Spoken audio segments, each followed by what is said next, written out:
Aha turabakiriye muri uyu mugoroba wa Kikasi aho tugiye kubereka album ya Bwiza, ari nacyo cyatumye tubahamagaza. Twayise special announcement bitewe n'igihe bimaze n'imbaraga byatwaye muri buze kugenda mubona mu biganiro bigenda bikurikiraho. Ariko none aha ari inyuma n'umuyobozi wa Karisimbi event asanzwe akora amashow, muramuzi cyane, yahaguruka akadusuhuza nta kibazo rwose. Murakoze cyane. Turi kumwe abamuzi, afite management company nawe afasha abahanzi, akunda n'abahanzi cyane, nawe turi kumwe yahaguruka. N'abere turi kumwe n'umuproducer yitwa Terdem, yakoze indirimbo acuranga mu ndirimbo z'abahanzi benshi mwumvamo akajingo kitwa hashtag, acuranga piano akanaproducing indirimbo, nawe yahaguruka akabasuhuza. Turi kumwe n'umuproducer ugeze breakthrough zose ya Bwiza mwamenye, no kuri album afite indirimbo 3, akaba ari nawe twakoranye izindi ndirimbo zabanjirije kuri album, akaba ari nawe wakoze yitwa Lady, nawe abasuhuza rwose cyane. Ndataruka hano hariho umugabo witwa Loda, no umuproducer. Ntekereza ko abantu benshi mwumva jingo ye ariko mwari mutaramubona, niwe umuproducer wakoze indirimbo kuri album ya Bwiza, yakoze n'indirimbo nawe yazamura ikiganza akabasuhuza.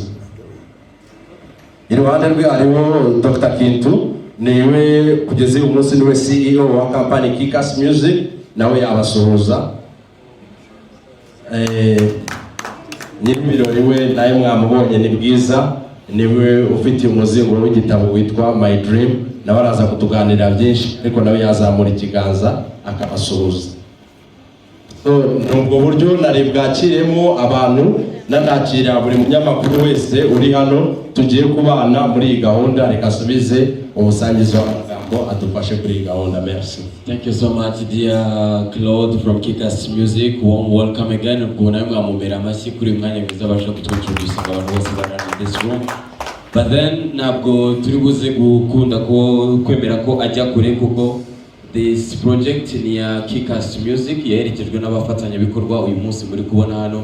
Ntabwo nanone twareka gushimira cyane Onomo Hotel yo yaduhaye uyu mwanya kugira ngo tuze kugira uyu mugoroba wihariye tuganira ku nzozi za Bwiza Emerence, album ye ya mbere agiye kutumurikira kuri uyu mugoroba wa none. Ni urugendo rwatangiriye muri Kikasi Music, ari nayo mpamvu ndibuze kongera gusaba Claude ko yakwegera hano imbere, ubundi akadusangiza kuri uyu mushinga wa album ya Bwiza kuva watangira kugeza aho uyu munsi tugiye gusogongera kuri bimwe mu bihangano biri kuri album. Thank you very much and welcome again dear Claude. Urakoze cyane. Wenda kugira ngo tuze no gucunguza uburyo umwete n'izindi gahunda zihari zize kurushaho kugenda zikomeza, no kuvuga ngo iyi album ya Bwiza yaje ikurikira muri The Next Diva indi buto. Nibwo twakoze indirimbo 2 zibanza, dukora EP, nyuma EP dukora izindi ndirimbo zamenyekanye cyane zinatuma ababwiza uriwo uyu munsi dufatanyije. Ntekereza ko iyo hataza kuba mwe itangazamakuru kuri iyi project ya Bwiza, ntekereza ko itaba irahiri uyu munsi. Nayo mpamvu cyane byukuye ku mutima wanjye, ndetse n'abari buzi gukomeza babivuga mu bo dufatanyije Kikasi Music. Ntekereza ko ntawe uri buze kujya kure yo gushimira itangazamakuru. So guhera mu kwa mbere twagize igitekerezo cyo gukora kuri album, uko umuhanzi cyangwa n'undi muntu wese uko akura niko akuza ibigwi. Umuhanzi iyo agize album yiyongera kuri single afite, aba yongera ibigwi mu hazaza he, anarema generation zizamukurikira kujya zibona icyo zimwigiraho. Twakoze album nawe ari muze kuyibabwira nk'umuhanzi, tuyikora amezi 6 kuva mu kwa mbere kugeza mu mpera z'ukwa gatandatu. Dutangira rero gutegura process yo kwibereka, ariyo yitwa My Dream. Ni project igizwe n'indirimbo 14. Turaza kugira igihe cy'umuhanzi avuga ku ndirimbo anasaba kuzitwumvisha. Ntekereza ko nageraho muramubaza ababwire uko byari bimeze muri ayo mezi 6 kuba muri studio no kuza kumva ya album. Feedback muri buduhe iraza gutuma tubigenderaho mu kuzakora ikurikiyeho. Rero aba n'aba producer bose hamwe n'abataje bakoze kuri iyi ndirimbo. Hari abahanzi twakoranye dushimira cyane, ab'imbere mu gihugu, hanze igihugu. Twakoranye n'abagabo b'i Bugande, Lay Signature, dukorana na Tonix i Bugande, twakoranye na Double A i Burundi.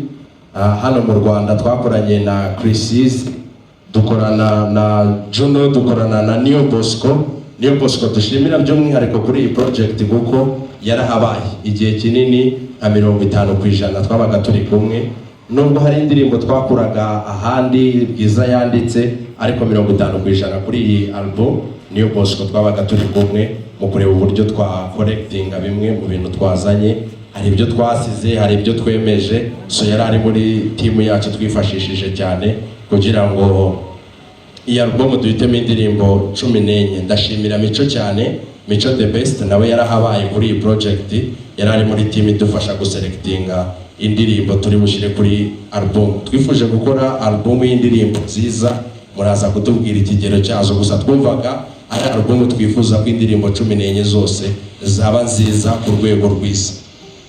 Iyi album tugiye kubereka uyu munsi abanyarwanda n'abantu bose bifuza gusapotinga umuziki nyarwanda, cyane cyane umuziki wa Bwiza. Iyi album bazayisanga kuri website ya Bwiza, muraza kujyaho muyirebe, yitwa bwiza.rwa. izaba igura amafaranga 10,000 kugira ngo umuntu abashe kuyumva ari umwe. Pre-sale hari igihe kizagera tukayiririzinga mu gihe tutazi ngo ni ryari, ariko sofa guhera none aha turi kuvuganira uwajya kuri website. Twaze kwirirwa du projectinga hano kuko buri muntu wese ari buze gukora demonstration ku buryo bwe, ariko ubwira abamukurikira. Ari nayo mpamvu tuba twabahamagaye kuko biri online.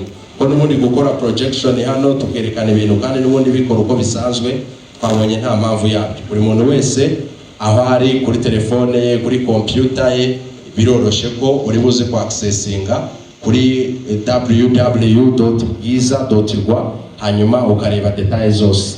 Hariho n'uburyo twateganyije bw'abantu bakunda Bwiza ariko akavuga ngo nge simfite 10,000 byo kugura album nona, ariko nakuze ibihangano bye, nifuza no kumusapotinga. Twashyizeho uburyo bwo gusapotinga album ya Bwiza, nabwo kuri website buriho. Hari na nimero twashyizeho nayo kuri website iriho, abantu bifuza kumuha tip.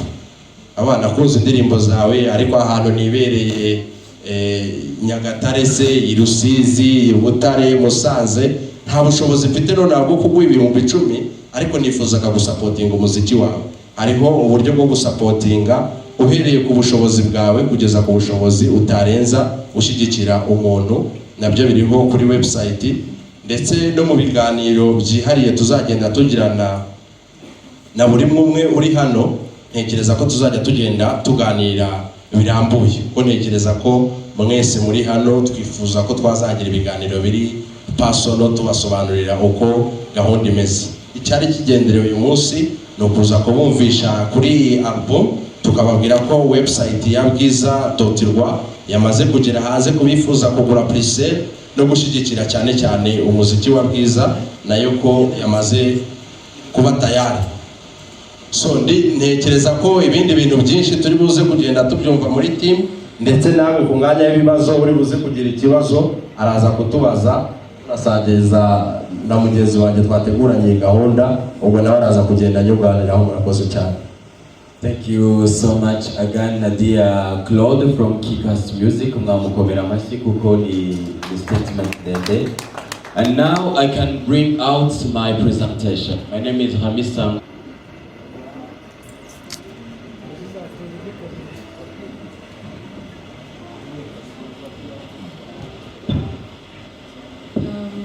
Hamisa yakoze.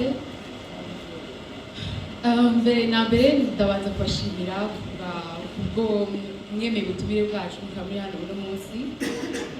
And nk'uko bakomeje babivuga, ku batanzi ni Bwiza bakomeje bavuga, ni ngiri kuri iriya foto iri hariya, and iyi album tugiye kuva ku kanya ni yanjye. And ikintu cya mbere nakora, actually ntabwo mfite ibintu byinshi byo kuvuga kuko gusa mbanje kubashimira, nshimira cyane itangazamakuru kuko njya gutangira ino miziki numvaga ari ibintu bitazoroha, ibintu biza actually nta nubwo byoroshye, ariko uburyo nabitekerezagamo, uburyo mwabimfashijemo byabashije like nko guhumuriza umutima wanjye ko ibintu bishobora kugenda neza, nanjye nibyitwaramo neza. Ndabashimira cyane kuko ndabyibuka nuvuga ko ari magazi imbere y'abanyamakuru bangana gutya, ubwa mbere n'ubundi hari muri press conference ya ba launchinga umudigo bantu, ntago ubugaragabanutse ntago ari byinshi cyane, ariko n'ubu biracyarimo. And uyu munsi murahari, ni iby'agaciro kenshi cyane kuba mbasha gusohora indirimbo, igihangano cyanjye nkabasha kugisharinga, nkabona murabyumvishije mufasha kugiha abanyarwanda. Nta kintu kindi nabona nabashimira, ntabwo mfite inka nyinshi wenda munagenda mbagabira mwese, gusa Imana nitanga byose, icyo mbifuriza n'umugisha. Mwarakoze kandi muracyakora cyane. And icya kabiri ni ugushimira team yanjye Kikas Music, hano hari Dr. Kintu, Claude, n'abandi badufasha muri rusange, Karisimbe Elijah. Kubashimira cyane kuko iyo ataba mwebwe ntabwo nanjye nari kubasha kuba uyu munsi mfite inzozi zanjye ngiye kwereka abanyarwanda cyangwa bari excited yo kumva. Nkabashimira cyane, nongera gushimira cyane byimazeyo aba bagabo mubona imbere yanyu, Keys, Tell Them, Roda, Santana, Nisbit, hari na X on the beat utabashije kuza uno munsi kuko atari around, ntabwo ari mu Rwanda. N'abandi twagiye dukorana, ariko cyane uyu munsi ndashimira abantu bagabo bari hano baje kuba bari kumwe nanjye uno munsi, ahubwo nari nzi ko bari buze kuzambaye ikote, none byabaye gute? Ndabashimira cyane byimazeyo kuko nibo bamfasha kugira ngo abanyarwanda bumve indirimbo zanjye, nibo nyuma y'ibyo ngibyo bakaba n'inshuti zanjye, nibo bantu igihe kinini mba ndi kumwe nabo nk'uko Claude yabivuze kugera ku mezi 6 ni bano twabaga turi kumwe muri studio, cyangwa se wenda nk'uko babivuze niyo Bosco nawe yaba harakaza, n'abandi ni benshi cyane bagiye badufasha kuri ino album, benshi cyane muzi nawe mutazi.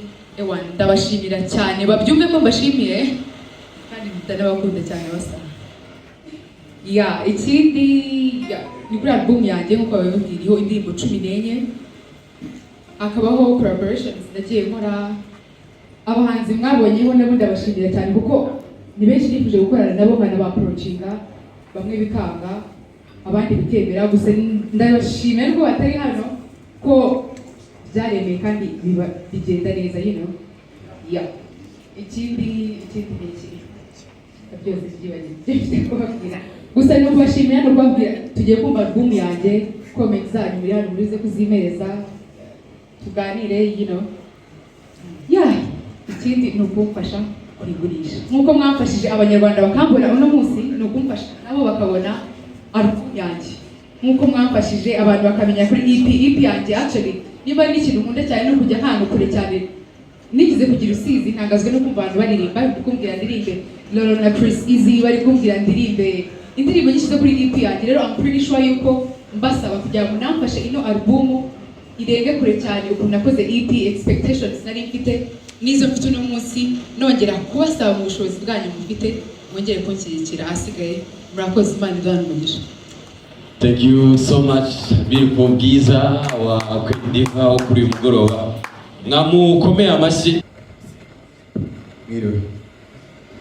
Mbere na mbere ndabanza kubashimira mwese muri hano naje gushyigikira Bwiza.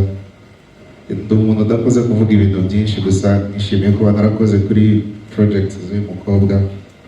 Ndabashimiye cyane mwese, mukomeze mumushyigikire. Thank you so much Nisbit, ubwo mwamukomera amashyi kuko nta kazi kaba katoroshye, amanywa ijoro yarari kumwe na Bwiza kugira ngo iyi album ibashe kuba successful. Santana South, umwe mu producer bakoze breakthrough ya Bwiza, most welcome gentlemen. Murakoze, mwiriwe. Nta bintu byinshi byo kuvuga bihari uretse kubashimira kubwo uyu mwanya muhaye wo kuba twagaragaza cyangwa se mushiki wacu yagaragaza ibihangano agiye gusohora. album ni ikintu kitaba cyoroshye, abantu benshi barabyumva bakagira ngo wenda ni ibintu byoroshye biri aho, ariko album ni ikintu kiba ari ikintu gikomeye cyane. So kuba muri hano nk'abanyamakuru ni iby'agaciro gakomeye cyane kugira ngo mudusapotinge bigere kure, ndetse naho tutekereza nk'uko mwakomeje mubikora mudahagarara. So nanjye nta byinshi mfite byo kuvuga, muraza kuryoherwa. Ndabyizeye ko album igizwe n'indirimbo nziza 14 zose zirimo, ntekereza ko nta ndirimbo mbi irimo, zose indirimbo buri muntu azakunda kandi akanayisangiza n'abantu. Murakoze. Thank you so much, Santana Source. Reka uyu mwanya tukoreshe for the youngest and so talented guy, Mr. Lowda. Mwiriwe nanjye. Ihangane njya nkunda gusetsa cyane, uyu munsi Imana ifasha sibyizi. Nanjye nitwa Lowda. Mbere na mbere ndabanza gushimira Bwiza na time bo bampaye icyizere tugakorana. Ntago nkeka ko ntarazamuka cyane, gusa byari iby'agaciro gukorana nabo, baranyizeye kandi nanjye nizeye ko ibyo nabahaye ari ibintu byiza cyane. So nta kindi mfite cyo kuvuga ahubwo kubashimira, ibindi nta kundi tuzahabuza ubutaha. Thank you so much, Lowda. Hanyuma ntago turi buze guhindura kamera, turaza gusaba ko Prince Keys tell them na hashtag ko bakwegera hano imbere, uhereye kuri Prince Keys kugira ngo nabo bagire icyo batubwira kuri contribution yabo.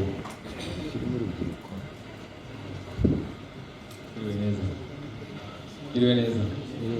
Murakoze. Nanjye nitwa Keys. So nishimiye kuba narakoze kuri album ya Bwiza. Hariho indirimbo zanjye zigeze muri 2. Narakoze cyane, twarakoze gutanga ubushobozi bwacu dufite nk'umuhanzi n'umuproducer. Isigaye ni amatwi yanyu kandi ndabizi neza ko tuzabyumva kandi muzabyumva. Murakoze. Keys. Ngamwongera amashyi, hanyuma tell them akegera hano imbere nawe akagira icyo atubwira, ari nako hashtag yiteguye. Muraho neza. Amazina yanjye nitwa Tell Them, umuproducer. Nanjye nagize contribution ngira kuri album ya Bwiza. Ndashimira by'umwihariko team ya Kikas, ndabashimira cyane. Ndashimira abanyamakuru, nta ndirimbo yanjye n'imwe murasubiza inyuma so far. Icyo ni ikintu mbashimira. Ikindi ndashimira hashtag by'umwihariko. Ibindi birenze ibyo kuri album ya Bwiza bifiteho 4 songs maybe 3. Mutima, Ayoke,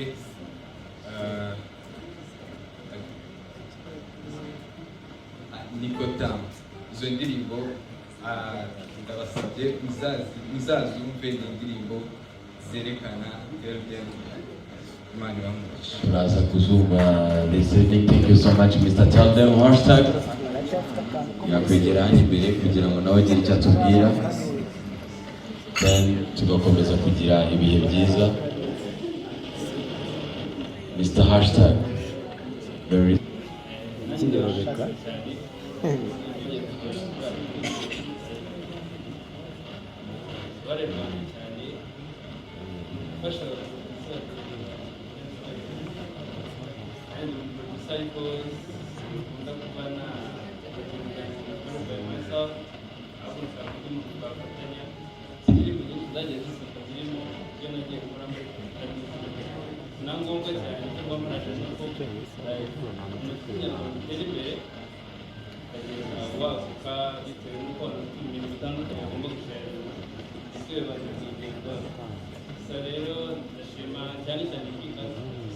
abenshi ntabwo bari bazi, bagiye bamenya ntabwo mugiye kurangira cyane cyane poroje Bwiza twageze nongera gushimira ubuvandimwe twaje dukorana buri munsi, kandi icyo mbizeza ni uko nyuma y'ibi hari ibindi byiza byinshi biruta ibyo muzuba.